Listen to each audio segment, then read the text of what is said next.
Hello, Attorney Little. How are you? Hi, my learned colleague at Attorney Jefferson. I'm doing well. How are you? I am well. It has been a while since we have chatted, It's been and a a minute. lot is going on. A lot is going Hmm. on in my practice. Tax clearly, a lot is going on in your area of practice. That being immigration. I know you do some other areas, but the hot topic in society now is clearly Woo! Yeah, clearly immigration. And so absolutely. so it is great that we're getting together to chat about what's going on. Recently there's been some news Yeah, about ICE, and a there's lot of been news some about news ICE. about the IRS. So this evening we want to talk about ICE and the IRS and what is taking place. Yeah, So absolutely. I'll go ahead and introduce myself for those who are watching or who will watch this recording at some point. I am Attorney Nehemiah Jefferson, America's tax attorney. You can find out more about our services by visiting americastaxattorney.com. Primarily, we practice in areas of tax and estate planning. Attorney Little, why don't you tell everybody about yourself? Yeah, hi everyone. I am Attorney Jamila Little. I practice primarily immigration, and I practice throughout the U.S. Immigration is federal, just like tax, and so we take clients from all over the U.S. And across the world, really, for those people who are trying to help their family members to come to the United States. Thank you. So, hey, what is going on? What is A the lot is hot going topic on. of the A last lot day or so? a lot is going on. A lot is going on. As you said, in the world of immigration, immigration is certainly a hot topic, now has been and probably will be for the foreseeable future. Sure. The current administration, they have made it very clear that immigration is going to be, and in immigration enforcement really is going to be a top priority for them. I think as our worlds kind of collide, we recently saw uh, a news article that came out from ABC just indicating that the IRS can possibly be closing in on finalizing a deal with ICE, the immigration enforcement. And we want to talk about that today. We want to talk about that world of taxes as it relates to immigrants, and what is it that ICE and the IRS could actually partner to do. Now, I do want to say this is not something that has been finalized. This came out a couple days ago, so I don't believe there's anything that has been finalized, but we definitely want to talk about the implications from a tax perspective as well as from an immigration perspective. So I would ask you, Attorney Jefferson, one of my burning questions to an expert in taxes, like what is the IRS's duty, really, just kind of really briefly overall, as when it comes to taxpayers? My overarching question is really, can this even be done? Actually, the it is codified that the IRS or IRS employees they actually have a duty, so to speak, to protect taxpayer information, or they're not to disclose taxpayer information, and it's actually Internal Revenue Code 6103. Now, of course, there are exceptions to Internal Revenue Code 6103, but as a general matter, what it says is that employees cannot disclose tax information. So it is codified. It is the law. There are some exceptions, and most Americans, I think, knows that it's it's not a new thing for government agencies to collaborate. It's not a new thing. We see it a lot as it relates to the IRS. There's a lot of collaboration or sharing of information with the IRS and the Social Security Administration.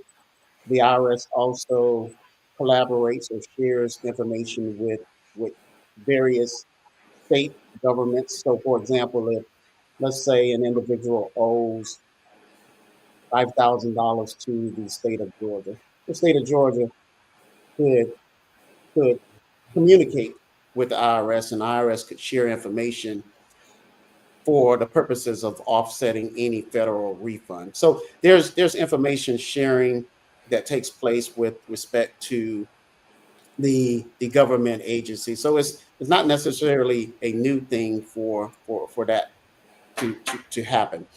So when it comes to the exceptions, there are, as I mentioned to you, some exceptions. Now, it is my understanding that this proposed deal that is taking place between ICE and the IRS, I think, well, I read that one of the ways in which ICE may be able to,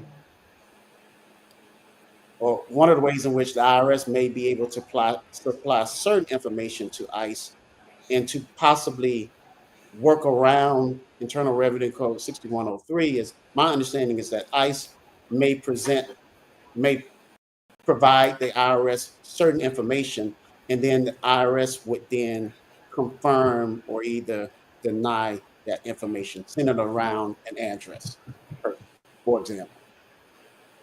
Yeah, it's my understanding that the exchange of information would involve names and addresses. And, obviously there would be probably like a tax identification number, an individual tax identification number, which is what undocumented immigrants use in order to actually file their taxes. So that's my understanding as well. So for those who are out there who um, do not know, because most U.S. citizens, or all U.S. citizens have a social security number, and that social security number will be used for certain types of identification, but specifically to pay taxes, right? So the ITIN, or an ITIN number, is something that people who are not US citizens or undocumented use when they are paying taxes. Can you talk a little bit about exactly what an ITIN number is, and what it's used for, who can get one? I think you pretty much touched on every point there, but ITIN stands for Individual Tax Identification Number, and it is issued in specific circumstances. Every every individual that cannot get a social security number cannot necessarily obtain an ITIN number either. But primarily the ITIN number is for individuals who may not be able to be issued a social security number at this particular point in time. And it's usually related to a situation where tax responsibility, or there are some tax compliance responsibilities that need to be taken care of. So, for example, you take a married couple. One individual is an American citizen, has a social security number, but the spouse does not have a social security number, and the parties or the couple wants to take advantage of the the marital laws or the tax laws as it relates to being married as opposed to uh, a different filing class. So Single. that is probably the most common situation. Another situation that comes up where individuals need ITN numbers are there are many foreign there are many individuals that are not American citizens, but they own property in the United States, and that may necessitate a, especially if the mortgage is if there's a mortgage involved, or if sometimes there is when the property is being sold, there may be some requirements to withhold a portion of the proceeds. related to FIRPTA, FIPTA. Mhm. So that may be another reason why someone might need an ITIN number. And also, again, it's all centered around tax compliance and reporting responsibilities. Perfect. And I know you may not, obviously, there's no deal yet with IRS and ICE. So this may just be a question where it comes to the exact situation that you described, where there may be a married couple, one's a US citizen with a social security number, one's an I-10, one's a non citizen or even an undocumented immigrant with an ITIN number, but yet that information is being disclosed. Now, what are the rights of the US citizen, right? It seems like certainly a violation of their privacy. Perhaps, that 61, remind me of what the statute was. I know you said it was, So Internal Revenue Code 6103. Now yeah, here's 61. where, Mhm. yeah, here's where 6103, IRC 6103D is where I believe ICE may be able to, ICE and IRS may be able to seal the deal or come to some type of agreement, or this may be the workaround because 6103D provides that return information may be shared with state agencies responsible for tax administration. And then also 6103 I1 provides that pursuant to a state order, return information may be shared with law enforcement agencies for investigation and prosecution of non-tax criminal laws. So there are a couple ways in which, or a couple exceptions, should I say, in which Loophole. I think ICE is probably going to I could see that. Use uh, those. Yeah. use one of those areas in which to maybe get information. I do think there may be, if I say, for example, says IRS, we're looking for John Smith, 123 Main Street, Anytown, USA, and if that's all the information that they have, well, there are many John Smiths, and there may be multiple John Smiths living in that Yeah. I mean, there's particular another. area. Yeah. So there likely has.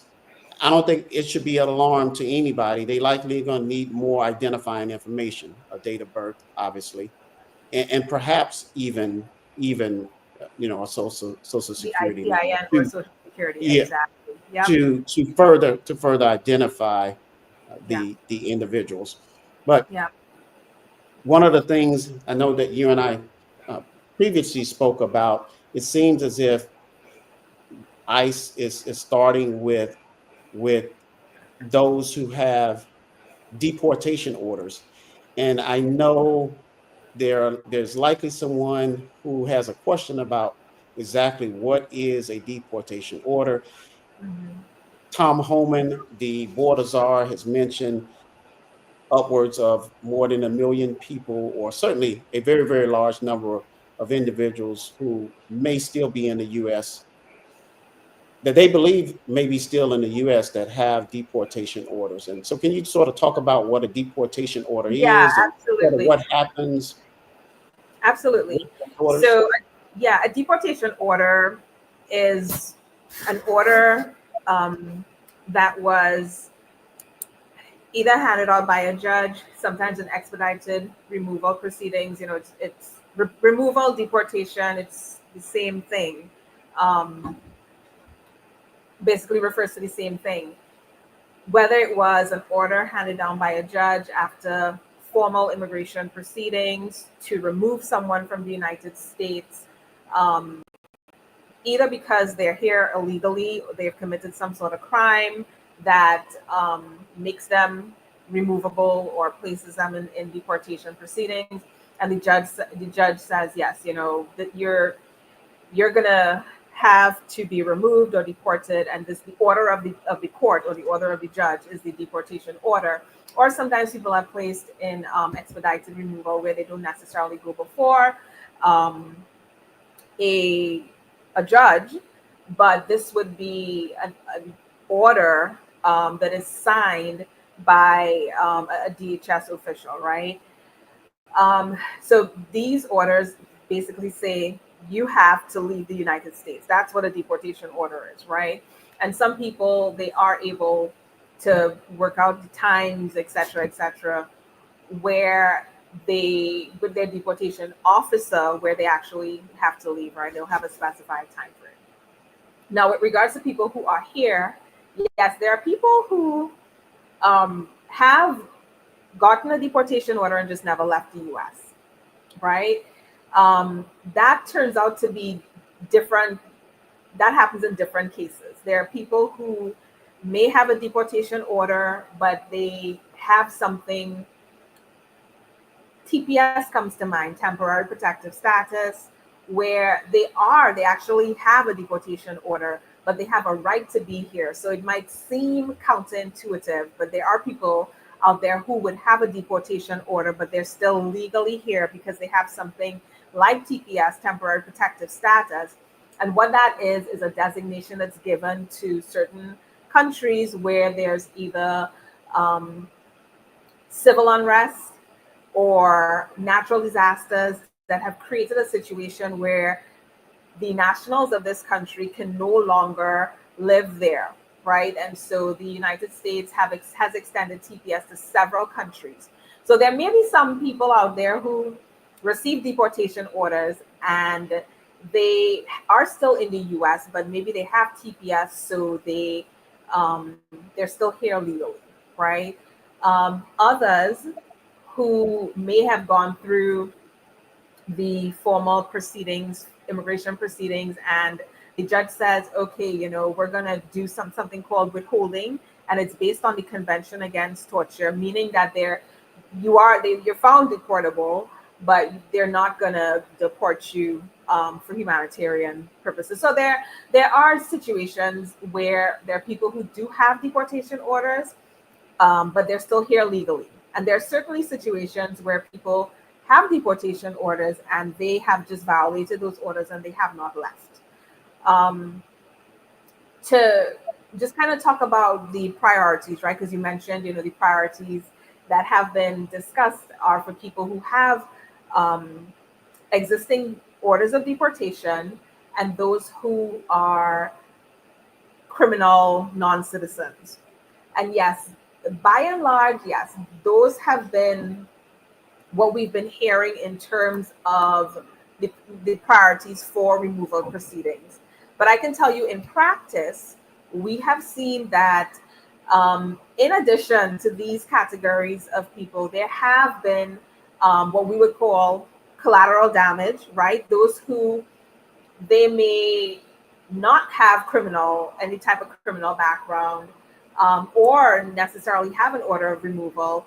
Likely, yeah, they may be here, they may be undocumented here, but they're not criminals. They don't have an order of removal, but they got kind of caught up, in raids or what have you. So we have those people who are collateral damage.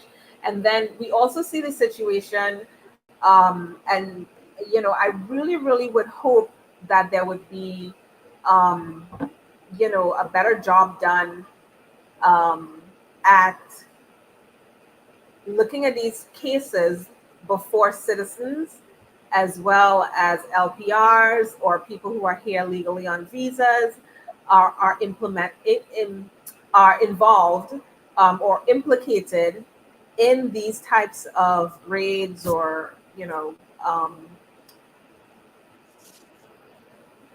people being picked up, because we do see people who should not be um, involved in any of this, and we see them being detained or being picked up, and that's problematic. That's definitely problematic.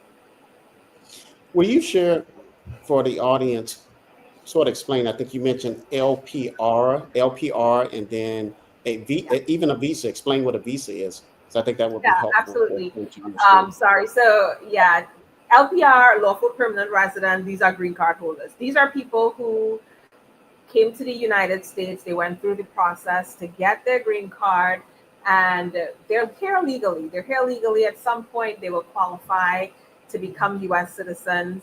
And being an LPR or a lawful permanent resident, green card holder, it all means the same. Um, it puts you on a pathway to become a citizen. A visa holder, they may have a little bit less status in the United States than a green card holder because they're here either on a temporary, they're here on some sort of temporary visa. So whether it's a student visa or they're here visiting on a visitor's visa, a work visa, entertainer's visa, these are people who are allowed to stay in the United States for a short-term period for a specific thing, right? Whether it's school, to visit, to do a performance, to work. They're not allowed to um, stay and live long term like green card holders are. So, um, but I want to shift gears a little bit and Okay. kind of talk a little bit about the tax situation because there are a lot of undocumented people who actually pay into taxes, pay into Social Security. And I wanted to kind of just talk a little bit about the numbers, So one one article produced by the American Immigration Council um, recorded or reported that undocumented immigrants in 2023 contributed about $89 billion, almost $90 billion in taxes, with about 55 or 56 billion being allotted to federal taxes. So wanted to see just your comments on that or any input that you have with regards to that, and possibly how this whole idea of the um, IRS ICE collaboration may impact I mean, that's a lot of money, $90 billion. um, that's a lot of money. So how do you think or see that possible deal impacting the willingness or ability of undocumented immigrants to actually continue paying into this, which obviously is a big deal for our economy, right? Yeah, and I that's what you would call what you just mentioned is what you would call an extremely valid public policy argument. Uh, However, this is just my best guess opinion. I don't think to the current administration at this particular time, I don't see them using that uh, that public policy or giving a lot of weight. That's what I want to. That's the Mhm. best way I can articulate. I'm not sure they're giving a lot of weight to that public policy argument, and and and they need not necessarily articulate that, but their actions demonstrate otherwise in the sense that you can just see the approach that is being taken, for example, with the overall reduction in government. So my guess is that they figure that they would probably obtain those savings, so to speak, or recoup. That's what I want to say. Recoup recoup those revenues through other means. So I don't know if they're going to give a lot of weight to that argument, but it's certainly something that needs to be talked about. And one of the things that we know that happens when it comes to criminal law matters, sometimes whether it's on the state level, the local level, or the federal level, sometimes the approach is we'll sort it out later, or we'll deal with the details later. And clearly, I think that is there. Tom Homan, the board czar, admitted that there would be collateral damage. He also admitted that they're going to make mistakes, and there are stories about various individuals. I think, not sure the details, but someone was was was deported and probably maybe should not have been, or it is something that the borders are is going Yeah, to look I into. mean, It's a special several. story. I don't have the details of it, but so they're going to be mistakes, and then that's why I think that I don't think America should be alarmed when when when mistakes happen, because they're going to happen for sure. Yeah, I mean, and I that's a good point in terms of the public policy, clearly public policy consideration that is an extremely valid consideration. I think, I'm interested really to see, and certainly chime in, but we need to see how this plays out. But I'm interested to see how um, this really is going to balance itself out, because if you look at, and these figures are lagged figures, right? We're looking at 2023 figures that say 90 billion dollars contributed. And then when you look at the cost of deportation, and if you think about the um, you know 11 or so million, probably 13, 11 to 13 million undocumented people, and the cost that it would take to do mass deportation. On a conservative side, people have estimated that at over $300 billion.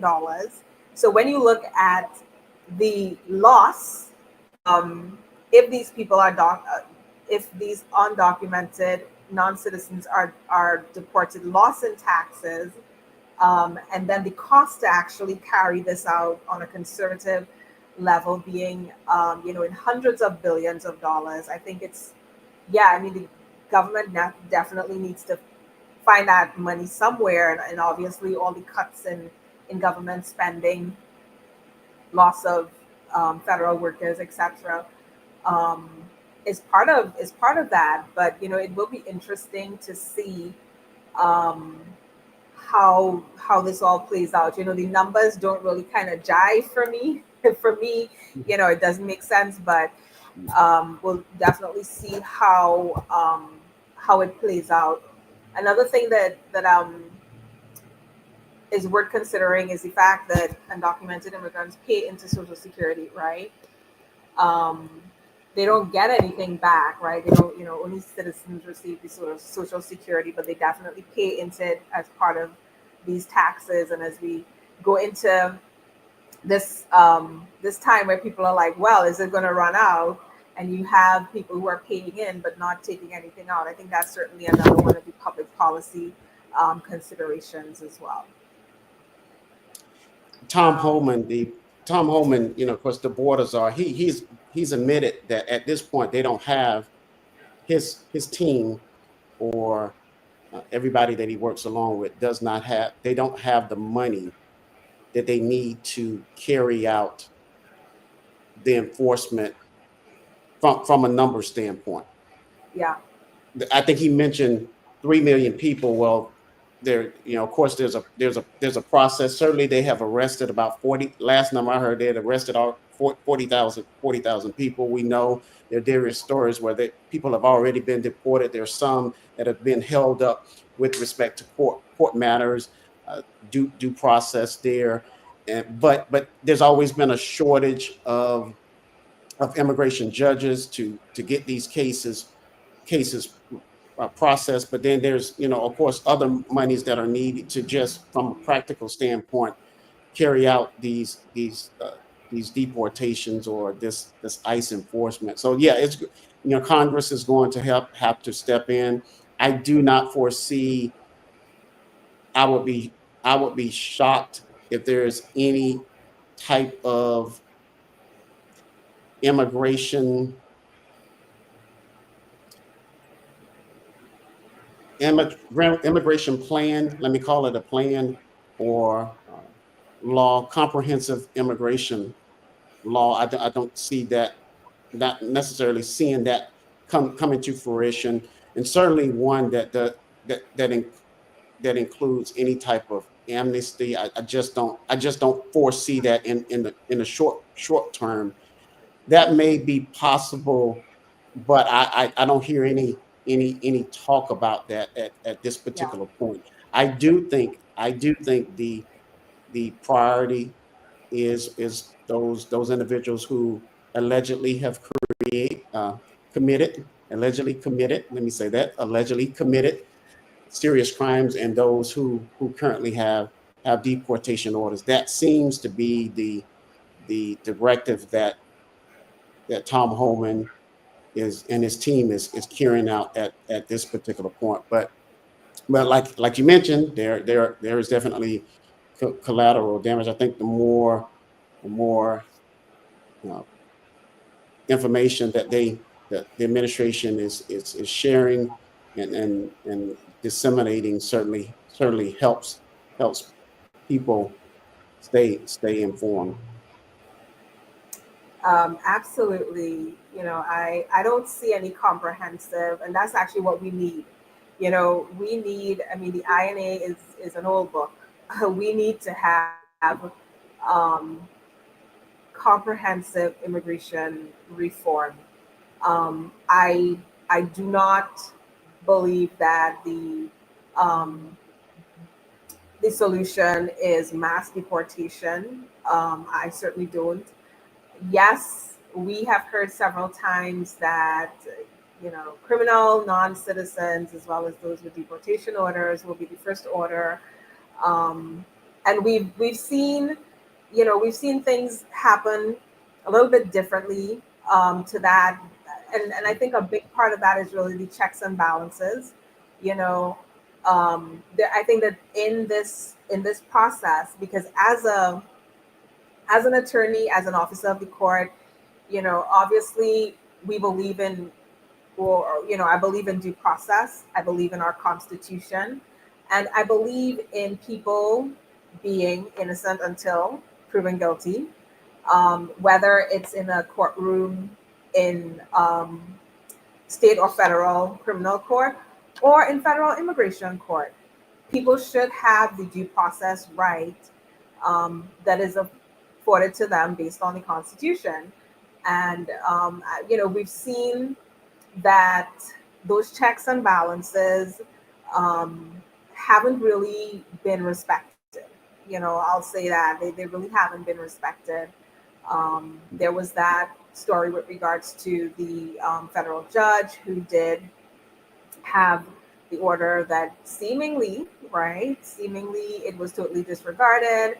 And we just need to have accountability for, regardless of who is doing something, we need to have the accountability. So while I think, yes, there needs to be our immigration system, we definitely need an overhaul of our immigration system. I think there's a way to do it.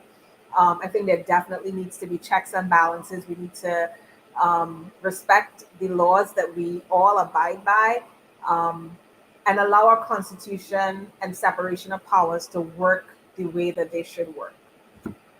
Yeah, yeah. Now, So, well, I mean, the administration seems to be open to certain types of immigration. I mean, what do you think of? I mean, have has anybody contacted you with $5 million yet?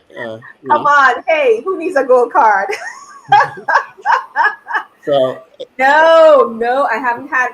Okay, so public service announcement. Anyone out there, if you are looking to get a gold card, you don't want to do the EB-5 where you have to create jobs and have hire people. You have that $5 million. My website is at the bottom of this ticker. Give us a call. We'll help you with that gold card.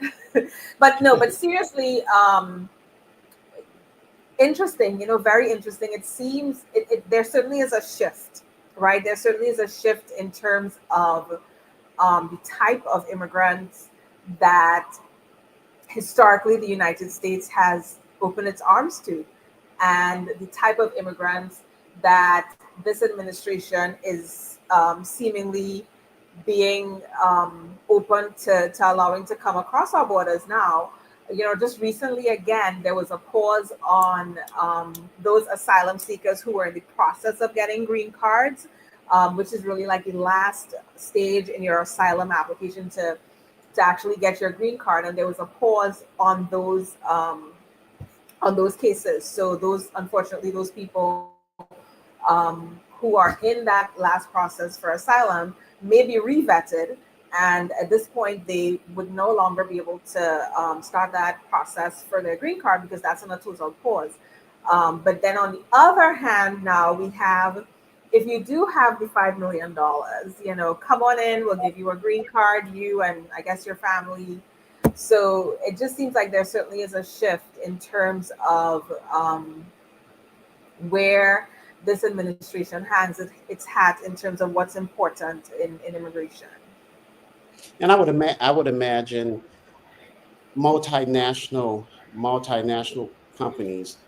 Multinational, for those who don't know, multinational companies have huge departments uh, that do what we call expat work, meaning they have internal departments that work to help their workers obtain visas and various work permits. I would imagine, and I don't know if you've seen any trends in that area, but I would imagine, especially with the push with respect to tariffs and what the ultimate goal or the tariffs are meant to accomplish.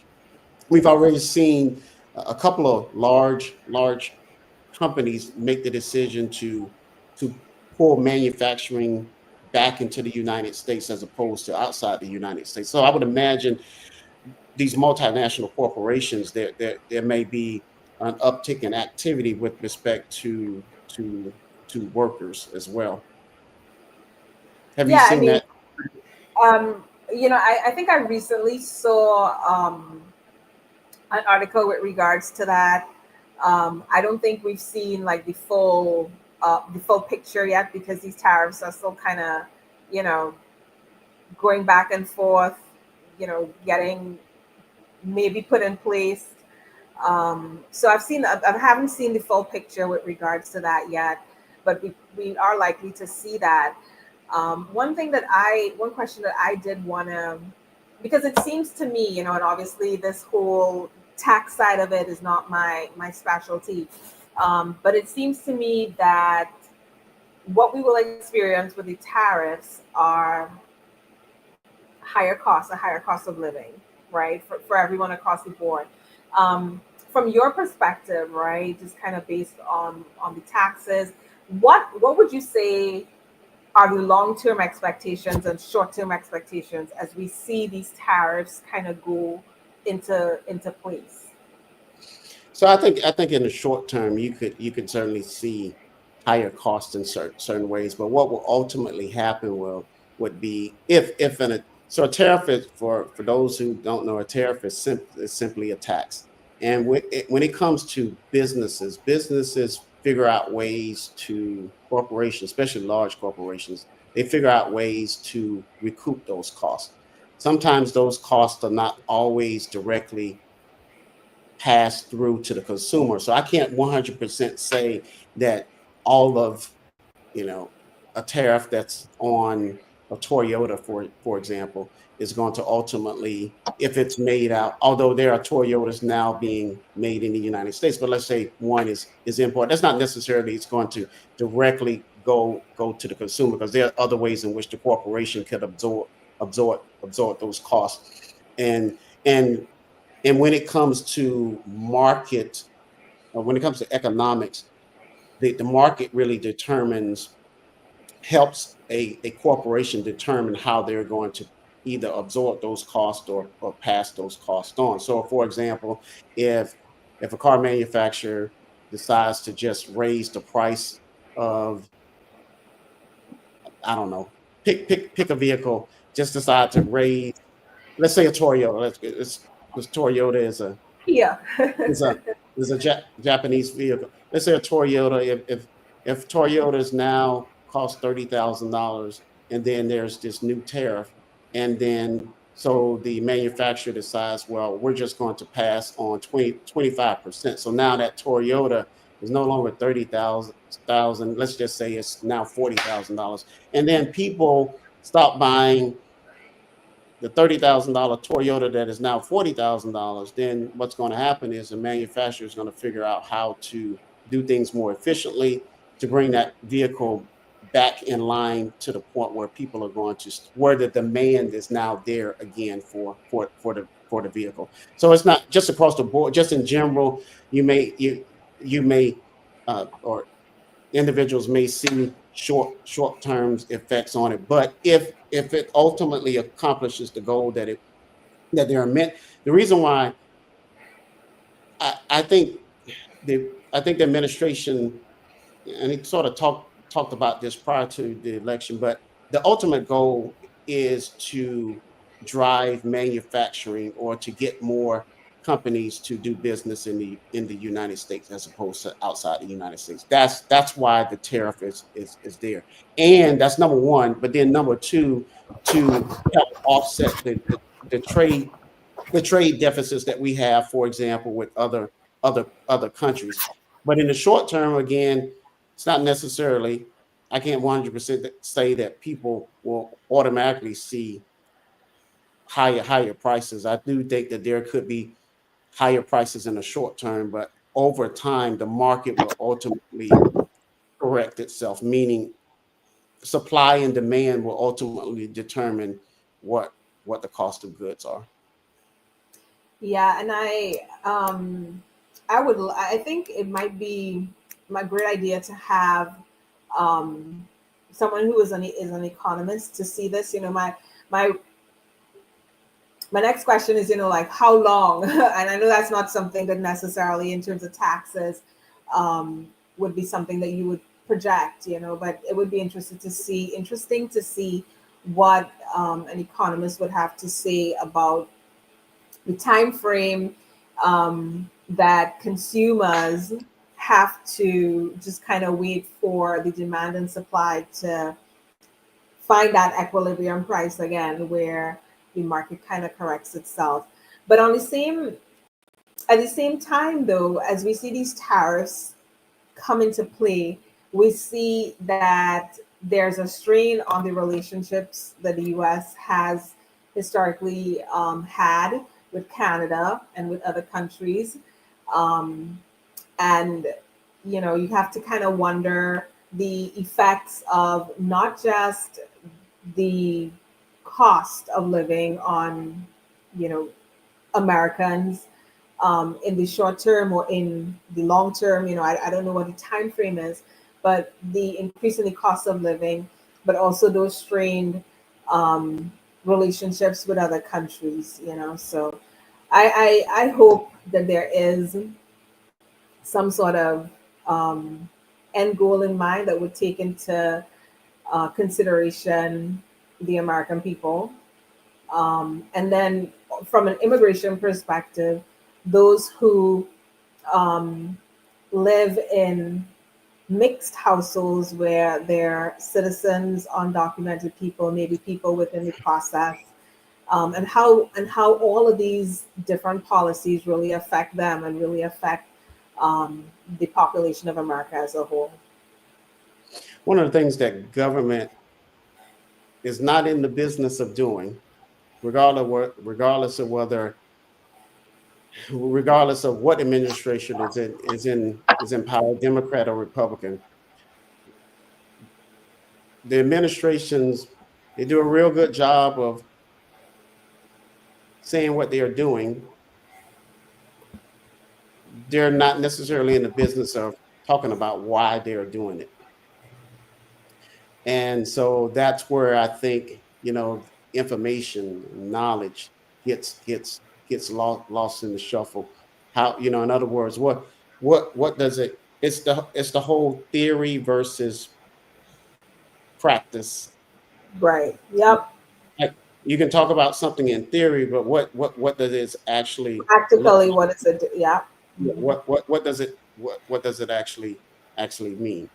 I can tell you that with 100% certainty, that which I'm fairly certain that the between Congress and administration, they will extend the tax cuts or the tax plan that was put in place during his first administration, which was 2017, 2018. If those tax cuts are not extended, because they expire at the end of this year, if they are not extended either on a short-term basis or on a more permanent basis, and sometimes to the government, permanent means 10 years. They'll say permanent, but it actually might be 10 years. But whatever it is, if they're not extended, it will be a tax increase. Everybody's taxes will go up. Regardless, I don't care if you make anybody that makes all above the standard deduction, your taxes, you will see a tax increase. I don't care if you make $1 million or whether you make $30,000, your taxes will go up. So that is 100% certain to happen if Congress fails to get a deal done, which they'll get. I feel pretty confident saying they'll get it done because they know what effect that can have. That would be very, very catastrophic, especially when you are are when you talk about we don't know the effect of these tariffs. So it could Yeah. definitely be I could see that. I could definitely see that. I think, it will not be a good thing. So I'm sure they will get it worked out. well, let's hope so. I'd love to chat some other time, some more, because I know we're, just kind of getting into our wrap up now. But on what those look like, right? What those look like for average Americans, right? What do these tax cuts look like for billionaires, right? And let's just kind of see where that lands people. At some point, would love to hear your views on that. But closing comments. Um, this whole idea of IRS, ICE, tariffs, people, undocumented people who contribute to our taxes, um, deportation in the hundreds of billions of dollars. Final thoughts. Well, there's definitely precedence for sharing of tax information. That's already, I mentioned Social Security Administration. I mentioned states. So there's definitely precedence for that. There's also precedence for individuals who pay taxes who get deported. About 20 years ago, I had a client who was a tax-paying client. This individual broke the law and was deported. And this actually happened. It's actually happened during it would have been 2000 2005, so somewhere around there, 2005, Okay. 2006. Okay. So whoever the president was in 2006, that individual or that individual's administration deported deported my client, and my client has not come back to the United States. So I'm saying that I'll just say that there's precedence for the sharing of information between government agencies. There is precedence for even deporting individuals who are tax paying citizens, so to speak, of taxpayers of of the United States or in the United States. Yeah, agreed. There definitely is precedence for both. Um, and yeah, I think this is a great conversation. I would encourage everyone out there who is looking at it now or looking at it later to drop your comments. I know that there's strong feelings on both sides of it. So we'd love to be able to continue this conversation, and feel free to drop your comments if you have a specific legal need. Our contact information is both at the bottom of the screen, and you can feel free to reach out to us. So I definitely appreciated this. It's been a while since we have been on, so it's great hopping back in. Hopefully, we'll do these a little bit more often. And if there are specific topics as we go through this very interesting, unprecedented time, there's specific topics that you guys out there want us to talk about, feel free to let us know as well. We'll be happy to extend those conversations in the future. Yes, absolutely. All right. All right. Look Well, forward to doing this again soon. all right. Thanks, Attorney Jefferson. Thank you guys for watching. See you guys next time. Take care.